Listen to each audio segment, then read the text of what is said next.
They didn't even want to look at the house. Not at first. Michael and Dana Roth were in Connecticut to visit Dana's parents when their realtor insisted on showing them a property that had real history. The place was technically outside their price range and way too secluded for what they'd imagined for themselves.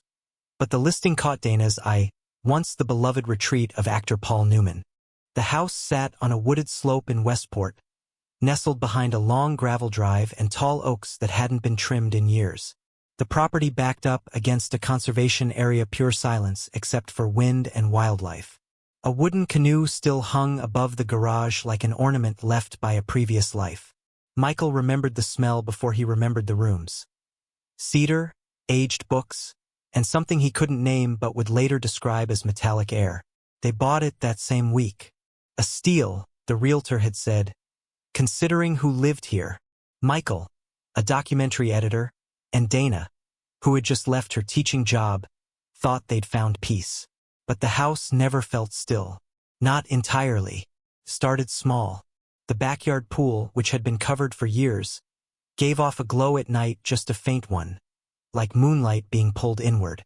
Dana noticed it first when she went to bring the cat inside around 2 a.m. The pool was supposed to be shut.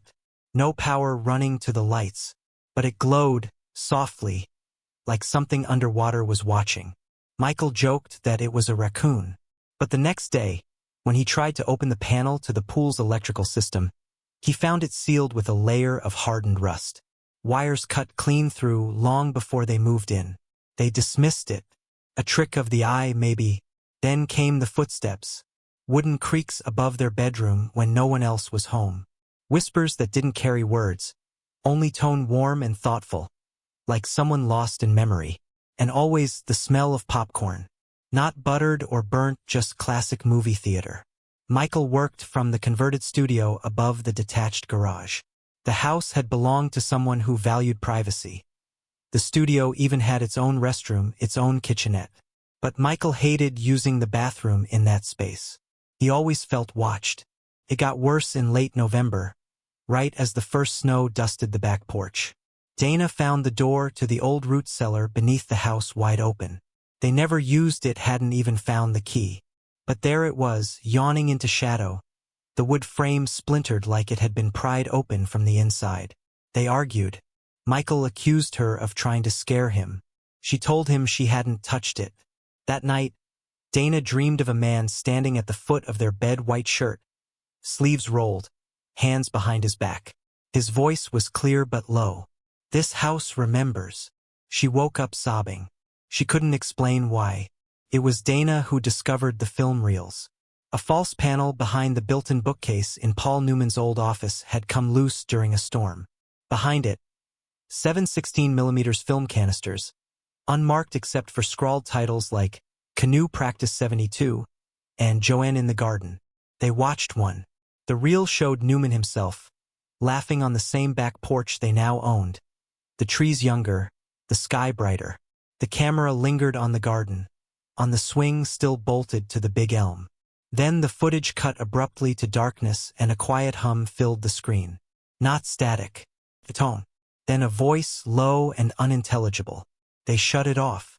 But that night, Michael heard the same hum playing faintly from the studio. No equipment was on. Nothing plugged in. The smell of popcorn returned, this time so strong he gagged. And then the projector turned itself on. They left in January. Michael told friends it was because the commute was too hard, but Dana had already stopped sleeping through the night. She kept hearing someone in the house walking, murmuring, remembering. One morning she stood in the kitchen at dawn and watched the shadow of a man walk slowly from the pool's edge to the garden. When she went outside to check, there were wet footprints.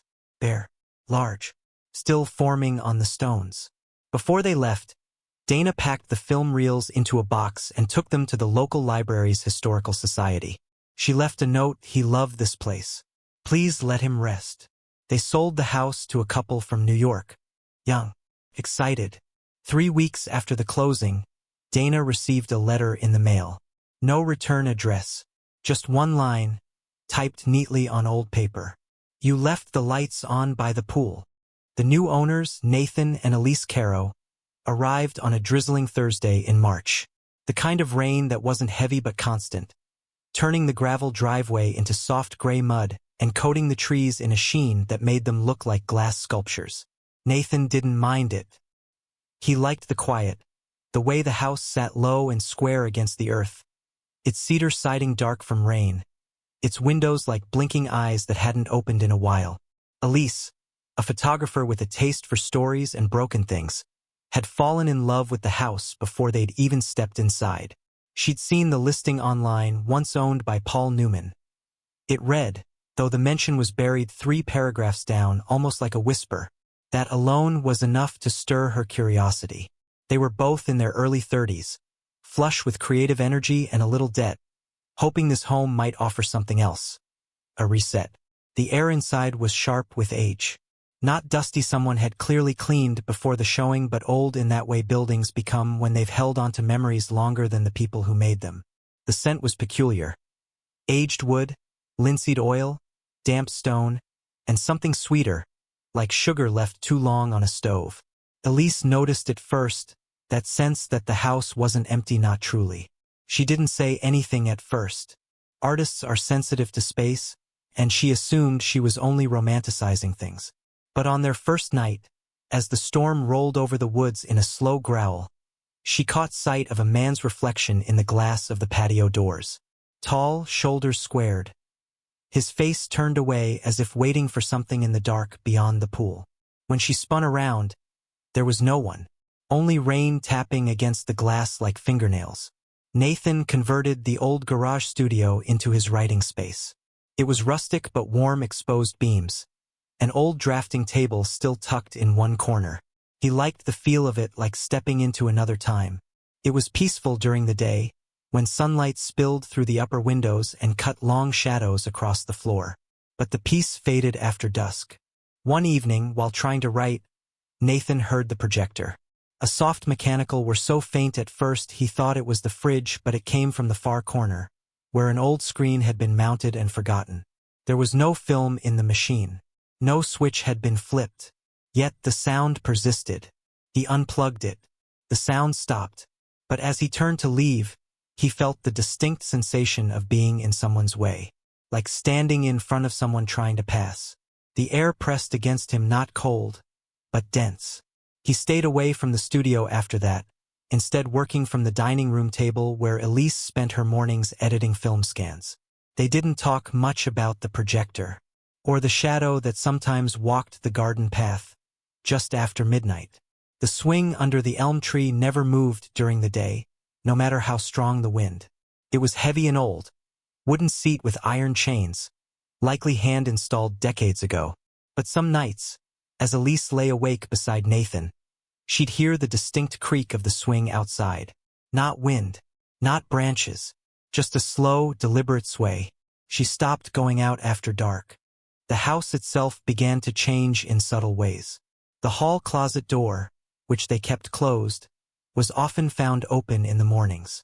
The smell of popcorn would waft into the kitchen around 3 a.m., sometimes so vivid it would wake them. Elise checked the stove, the microwave. Nothing. No heat, no sound, only the smell. One day, cleaning out a drawer in the office, she found an old photograph tucked between pages of a forgotten book. A black and white still of Paul Newman barefoot, sitting on the edge of the pool, laughing with a young woman who could only be Joan Woodward. Behind them, the garden bloomed wildly, and hanging from the elm tree, clearly visible in the background, was the same swing, newer then, ropes not yet rusted. But what caught Elise's attention was the man's expression. His eyes weren't on Joanne. They were staring directly into the camera, as if he saw whoever was behind it. As if he saw her.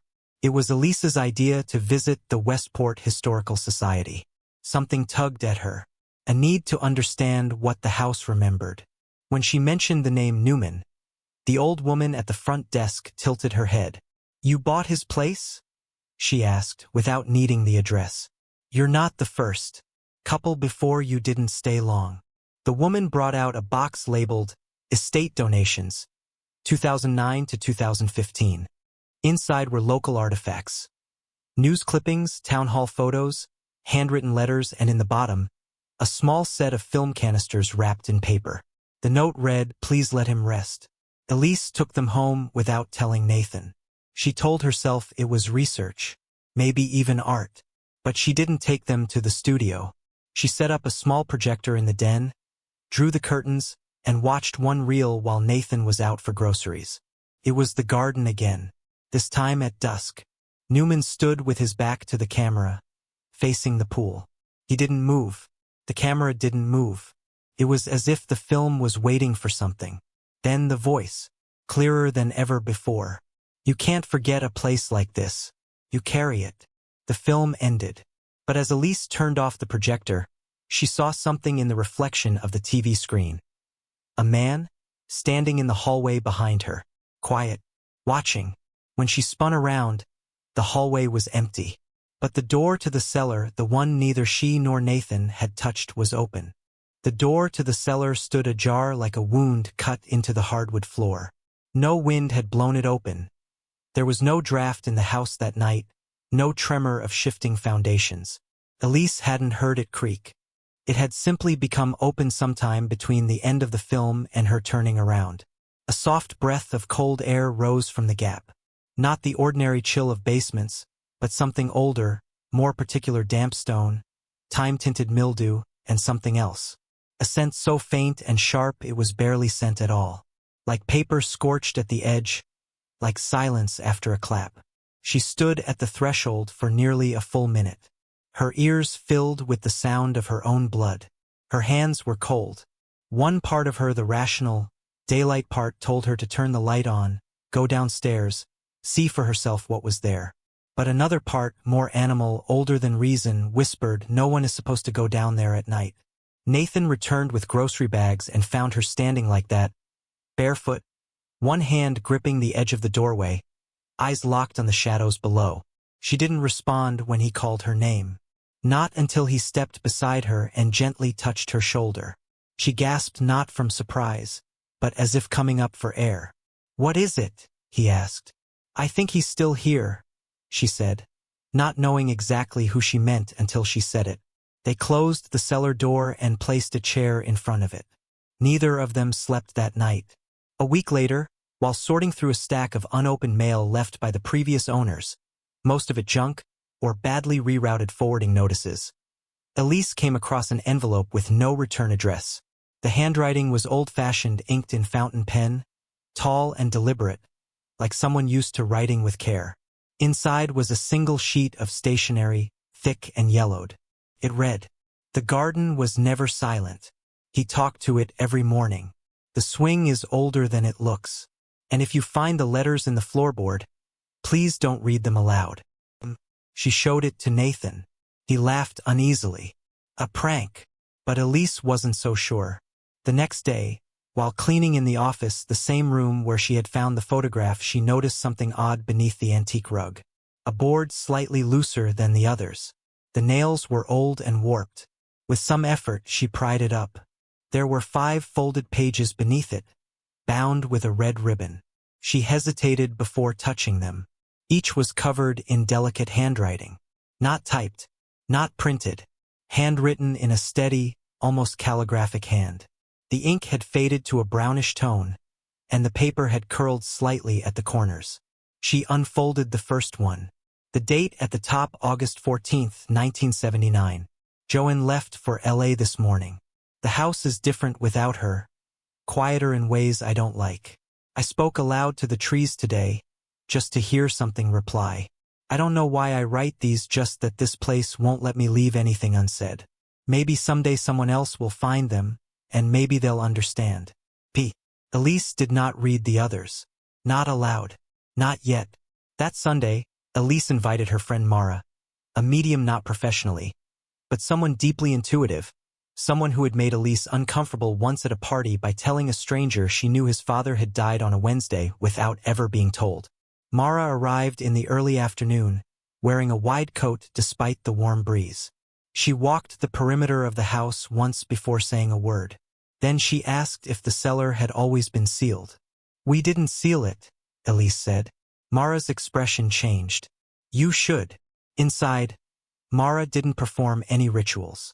No crystals. No smoke. She simply stood in the den by the pool doors, near the base of the stairs. She walked slowly, pausing at odd places. The swing. The window over the kitchen sink.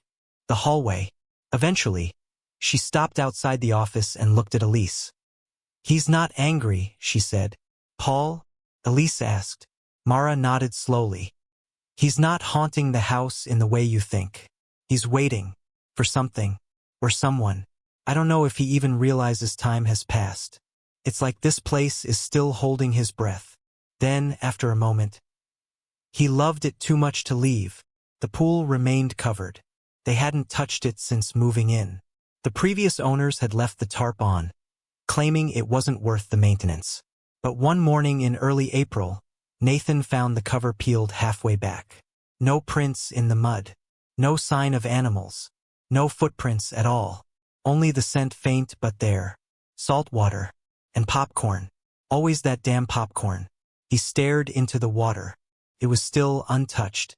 But as he turned to walk away, he heard it barely more than a whisper, coming from behind him. "Elise!" He turned back. The pool was perfectly still, but the swing was moving, slowly, back and forth like someone had just stood from it.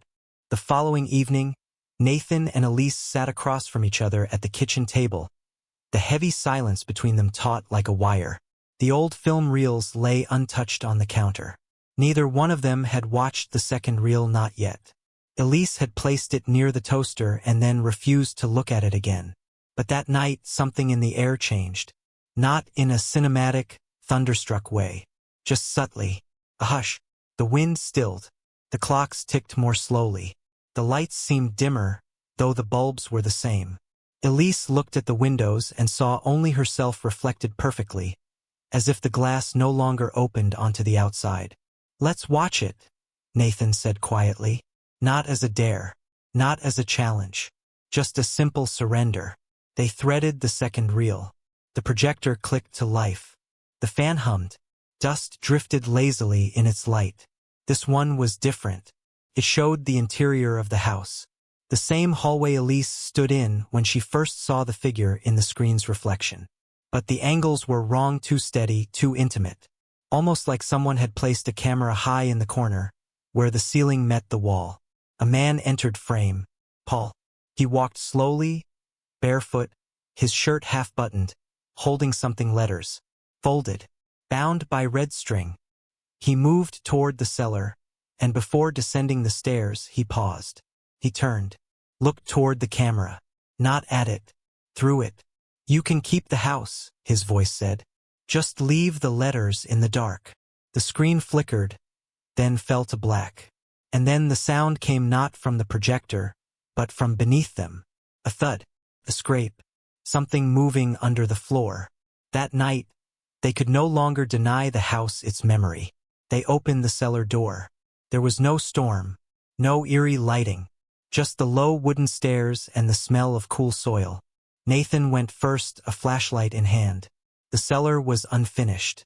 Packed dirt floor, stone foundation, old beams stained by time. Shelves lined the far wall, filled with empty jars and faded tools. Cobwebs clung to the ceiling like ghostly maps. In the center was a table, not a modern one, handmade, sturdy, the kind used for things no longer spoken of. And on that table, the red ribbon, but no letters, only one, unbound, face down. Nathan picked it up. The paper was dry but cold. Elise came closer, her breath visible now, though it wasn't winter. He read aloud, though something inside him told him not to. "If you found this, you stayed too long. I wrote these in case I ever forgot myself. This house remembers better than I do. There are things I left behind, words, thoughts, moments, and I see now they weren't mine to keep.